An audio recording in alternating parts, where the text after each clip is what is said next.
Pronoun के part 6 में जो कुछ महत्वपूर्ण प्रयोग हैं प्रोनाउन का, उसका हम चर्चा करेंगे। तो प्रोनाउन का 5वां भेद है इम्फैटिक या emphasising reflexive pronoun. Reflexive pronoun तो बता चुके हैं, पार्ट 5 में 6 में देखेंगे। इम्फैटिक या इम्फेसाइजिंग, इम्फैटिक या इम्फेसाइजिंग का मतलब होता है जोरदार, जोरदार रिफ्लेक्सिव प्रोनाउन। जब वाक्य में रिफ्लेक्सिव प्रोनाउन का प्रयोग मेन वर्ब के पहले किया जाता है, कहाँ किया जाता है? मेन वर्ब के पहले किया जाता है, तो वह वाक्य जोरदार भाव को स्वयं के अर्थ में, जोरदार भाव को स्वयं के अर्थ में व्यक्त करता है। तो रिफ्लेक्सिव प्रोनाउन के इस प्रयोग को इम्फैटिक या इम्फेसाइजिंग रिफ्लेक्सिव प्रोनाउन कहा जाता है। आप देखे थे रिफ्लेक्सिव प्रोनाउन का प्रयोग वाक्य अंत में होता था, जैसे he is teaching English himself. तो देखिए यहाँ पर जो है सो रिफ्लेक्सिव प्रोनाउन है, वाक्य अंत में आया है। लेकिन ही हिमसेल्फ टीचेज इंग्लिश, वह स्वयं अंग्रेजी पढ़ाता है, मेन वर्ब के ठीक पहले आया और जोर दे रहा है किस चीज पर? पढ़ाने पर। तो इस प्रयोग को हम इम्फेसाइजिंग या इम्फैटिक रिफ्लेक्सिव प्रोनाउन कहेंगे। रिफ्लेक्सिव प्रोनाउन का प्रयोग वाक्य के अंत में, मेन वर्ब के बाद या वाक्य के अंत में। लेकिन मेन वर्ब के पहले जब इसका प्रयोग हो जाता है तो वह उस कार्य पर जोर दे करके कहता है। जब वाक्य का अर्थ जोरदार हो जाता है तो जोरदार का अंग्रेजी ही होता है इम्फेसाइजिंग या इम्फैटिक। इसको इसलिए इस प्रयोग में हम रिफ्लेक्सिव प्रोनाउन के इस प्रयोग को हम इम्फेसाइजिंग या इम्फैटिक रिफ्लेक्सिव प्रोनाउन कहते हैं। ये था आपका इम्फैटिक या इम्फेसाइजिंग रिफ्लेक्सिव प्रोनाउन। अगला है डेमोन्स्ट्रेटिव प्रोनाउन। डेमोन्स्ट्रेट का मतलब होता है प्रदर्शन करना। यह जो है प्रोनाउन को प्रदर्शित करता है, दिखलाता है, दर्शाता है। इसके अंतर्गत this, that, these, those, one, such तथा द सेम का प्रयोग आते हैं। ठीक है, अब इसके हम प्रयोग में पहले देखें दिस और दीज। दिस को सिंगुलर डेमोन्स्ट्रेटिव प्रोनाउन तथा दीज को, दिस का प्लूरल दीज हो जाता है, तो दीज को प्लूरल डेमोन्स्ट्रेटिव प्रोनाउन कहा जाता है। दिस का प्लूरल दीज होता है। इसका प्रयोग कहाँ करते हैं? नजदीक की वस्तु को बोध कराने के लिए। नजदीक के वस्तु का हम जब बोध कराएंगे तो उसमें सिंगुलर में दिस और प्लूरल में दीज का प्रयोग करेंगे। अब एग्जाम्पल देखें, दिस इज राम्स हाउस। तो यहाँ दिस का मतलब क्या है? दिस हाउस, यह घर, यह घर जो नजदीक है। दीज आर माई बुक्स, नजदीक में एक से अधिक किताबें रखी हुई हैं। दीज आर माई बुक्स, इसका मतलब यहाँ दीज का मतलब है these books, these books.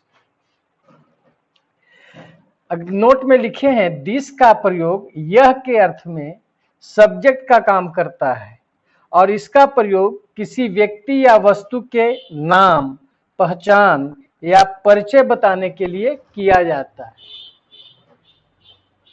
This का यहाँ पर एक खास प्रयोग है कि इसका प्रयोग किसी व्यक्ति या वस्तु के नाम, पहचान या परिचय को बताने के लिए किया जाता है। This is Rahul, this is Rahul. This is BBC London, this is all India radio. यह परिचय या पहचान या नाम को दर्शाता है, व्यक्ति हो या वस्तु हो। अब दैट और दोज का प्रयोग देखें। दैट को सिंगुलर डेमोन्स्ट्रेटिव तथा दोज को प्लूरल डेमोन्स्ट्रेटिव प्रोनाउन कहा जाता है। यह दूर के वस्तु का बोध कराता है। दिस और दीज था नजदीक का और दैट और दोज दूर के वस्तु को दर्शाता है। जैसे दैट इज मोहन्स कार, तो यहां दैट का मतलब है दैट कार, दैट कार वह कार जो दूर में है। दोज आर योर काउज, तो those are your cows, those का मतलब यहां पर दोज का मतलब दोज काउज जो दूर में है। तो यह प्रयोग हुआ दैट और दैट का प्लुरल दोज का, तो दैट का प्लुरल दोज और दिस का प्लुरल दीज होता है। इसमें आगे प्रयोग देखें हम।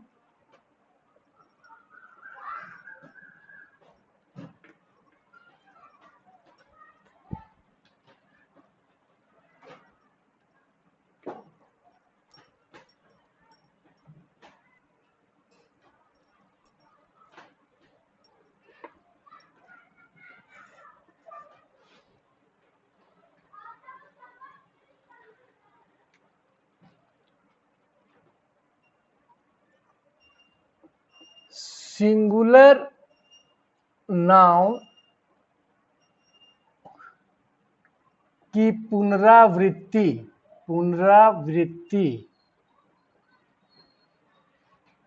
रोकने के लिए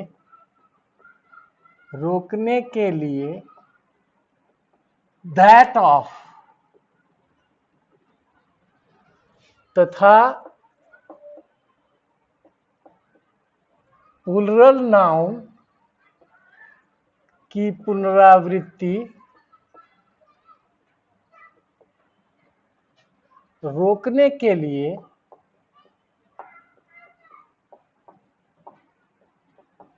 दोज ऑफ का प्रयोग करते हैं।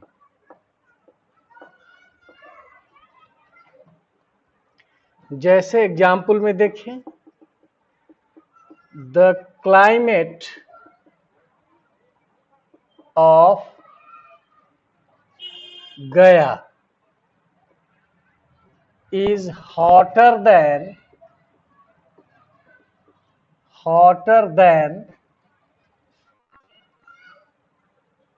the climate of Patna.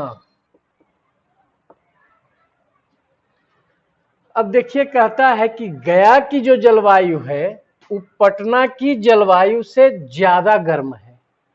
तो यहां पर देखिए नाउन का रिपीटिशन किसका हो रहा है,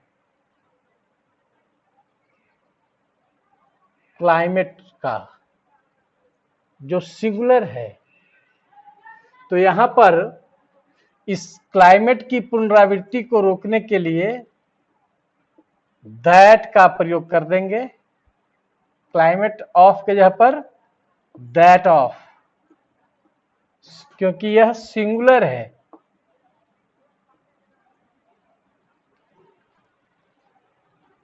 ठीक है, एक और प्रयोग देखें।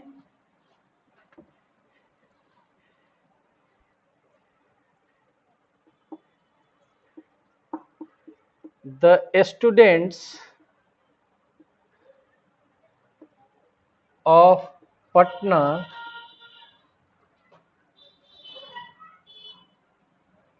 are more intelligent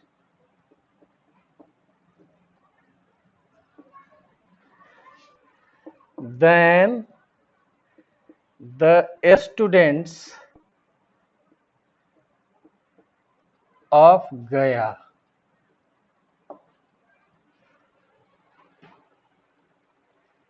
यहां पर किसकी पुनरावृत्ति हो रही है, स्टूडेंट्स की, स्टूडेंट्स ऑफ प्लूरल है। तो कहता है कि सिंगुलर नाउन की पुनरावृत्ति रोकने के लिए दैट ऑफ, तो यहां पर दैट ऑफ का प्रयोग किया था क्लाइमेट ऑफ के जगह पर, और जब प्लूरल है तो यहां पर स्टूडेंट्स ऑफ के जगह पर हम लिखेंगे दोज ऑफ।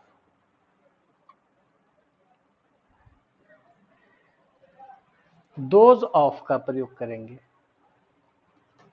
तो समझ में बात आई कि जब सिंगुलर नाउन की पुनरावृत्ति हो रही है तो उस नाउन की पुनरावृत्ति रोकने के लिए प्रोनाउन का ही प्रयोग किया जाएगा। तो सिंगुलर में दैट ऑफ और प्लूरल में दोज ऑफ का हम प्रयोग करते हैं। अगला प्रयोग देखें।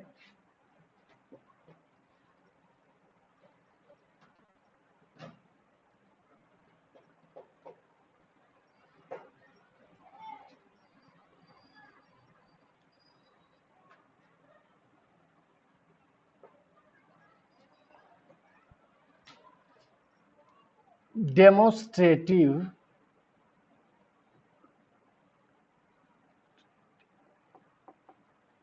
डेमोस्ट्रेटिव प्रोनाउन आ रहा है, अभी चल रहे हैं। तो डेमोस्ट्रेटिव प्रोनाउन के रूप में हम किसका प्रयोग किया?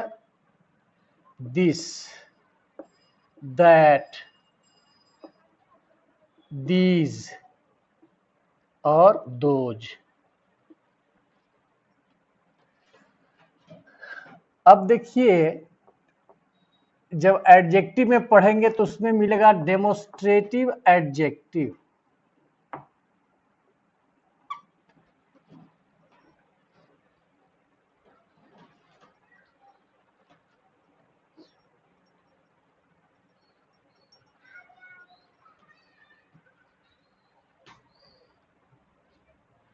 इसमें सच भी लाते हैं।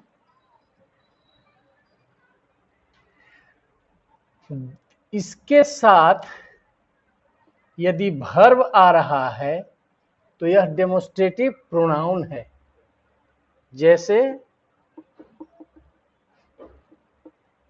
This is my book,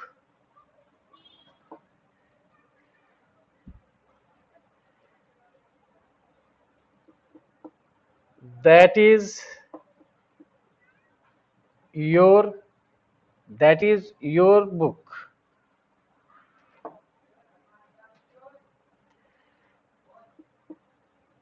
these are my pens। देख रहे हैं वर्ब आ रहा है।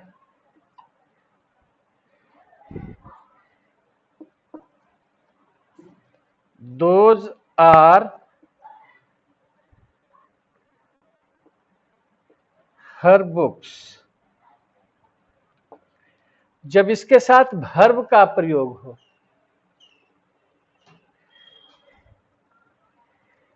सच मतलब होता है ऐसा। Such is his behaviour.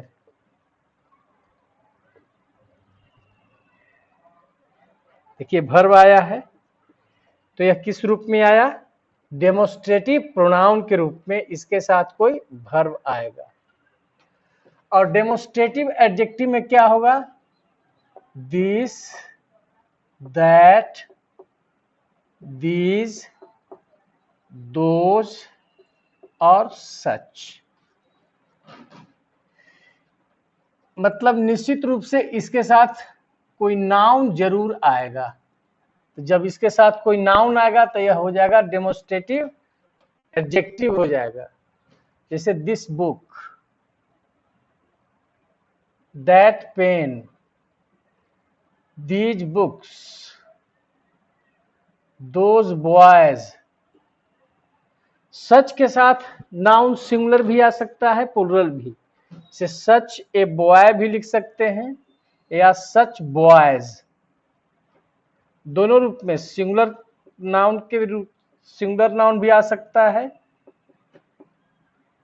और प्लूरल नाउन भी आ सकता है। तो यदि नाउन सिंगुलर होगा तो उसके पहले आर्टिकल सच के बाद लगाएंगे। Such a boy, such a girl, such a pen. ठीक है। तो आपने देखा कि डेमोस्ट्रेटिव प्रोनाउन के रूप में कब काम करेगा? जब इसके साथ कोई वर्ब हो। और इसी के साथ जब कोई नाउन जुड़ जाए तो यह हो जाएगा डेमोस्ट्रेटिव एडजेक्टिव हो जाएगा। ठीक है। अगला प्रयोग देखते हैं।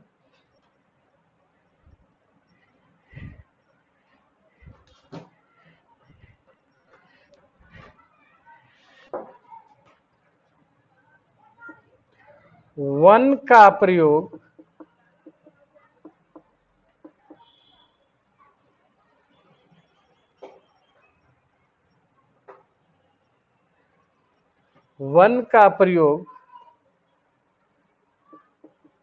सिंगुलर नाउन की पुनरावृत्ति रोकने के लिए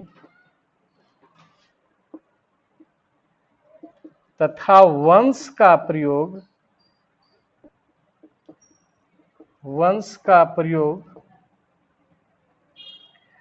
प्लूरल नाउन की पुनरावृत्ति रोकने के लिए किया जाता है।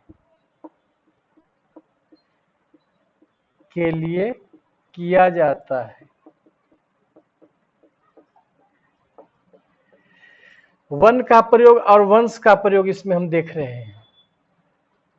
जैसे देखें इसमें प्रयोग हम, example, he bought a red pen and I bought a black one। तो देखिए यहां वन का किस अर्थ में प्रयोग किया गया है। उसने एक लाल कलम खरीदा, कलम का जिक्र हो रहा है, उसका कलम कैसा था, लाल था, लेकिन मैंने एक ब्लैक कलम खरीदा। तो यहाँ पर वन जो है इस सिंगुलर नाउन आ रहा है, किसके जगह पर आया वन, इस वन का मतलब हो गया पेन। कैसा पेन, ए ब्लैक पेन। तो यहाँ पेन की पुनरावृत्ति आ रही थी, सिंगुलर था, तो पेन की पुनरावृत्ति, पेन सिंगुलर है तो इसकी पुनरावृत्ति को रोकने के लिए हमने वन का प्रयोग किया। ठीक है, अगला देखें इसका एग्जाम्पल प्लूरल के रूप। तो आपने पहला एग्जाम्पल देखा कि वन का प्रयोग सिंगुलर नाउन की पुनरावृत्ति को रोकने के लिए किया जाता है। अब वन का देखते हैं, जैसे he bought 4 pens and I bought 10 ones। तो देखिए यहाँ पर पेन्स है, इसने 4 कलमें खरीदा और मैंने 10 कलमें। पेन है तो निश्चित रूप से नाउन प्लूरल होगा। यहाँ पेन्स के जगह पर जो है सो वंश का प्रयोग उसकी पुनरावृत्ति को रोकने के लिए किया गया।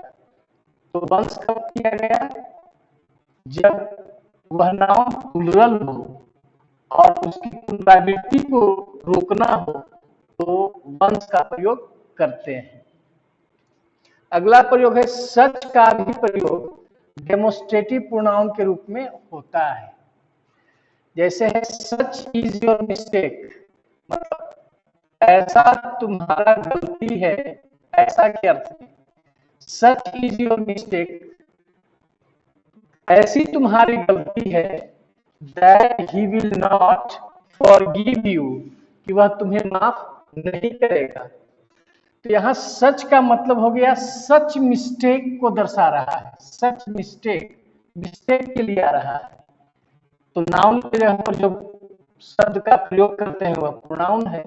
तो सच जो है सो यह निर्देश दे रहा है, प्रदर्शन कर रहा है, डेमोस्ट्रेट कर रहा है मिस्टेक को, इसलिए सच का प्रयोग डेमोस्ट्रेटिव प्रोनाउन के रूप में किया गया है।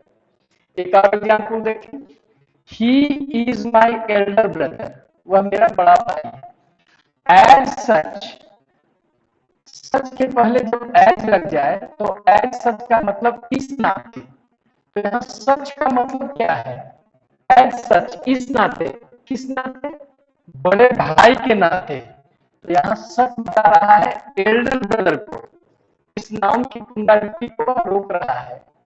एज सच मतलब इस नाते, मतलब किस नाते, बड़े भाई के नाते। तो बड़े भाई के लिए यहाँ पर सच का प्रयोग किया गया है। तो वह मेरा बड़ा भाई है, इस नाते वह मुझे डांट सकता है, मुझे वह डांट सकता है क्योंकि वह मेरा बड़ा भाई है। द सेम का प्रयोग, द सेम का प्रयोग वैसा ही के अर्थ में किया जाता है। जैसे this pen is the same as mine, यह कलम वैसी ही है जैसी कि मेरी। तो यहाँ पर द सेम का जो प्रयोग किया गया है, मतलब द सेम का अर्थ है द सेम पेन। यहाँ पेन को दर्शा रहा है, इसी इसी को डेमोन्स्ट्रेट कर रहा है, निर्देशित कर रहा है। तो द सेम का प्रयोग वैसा ही के अर्थ में किया गया है। This pen is the same, यह कलम वैसी ही है। तो वैसी ही कौन सी? वैसी ही कलम जैसी कि मेरी। इस तरह से आपका जो है डेमोन्स्ट्रेटिव प्रोनाउन का प्रयोग जो है सो यहाँ पर समाप्त होता है। अगले पार्ट में फिर हम देखेंगे। धन्यवाद।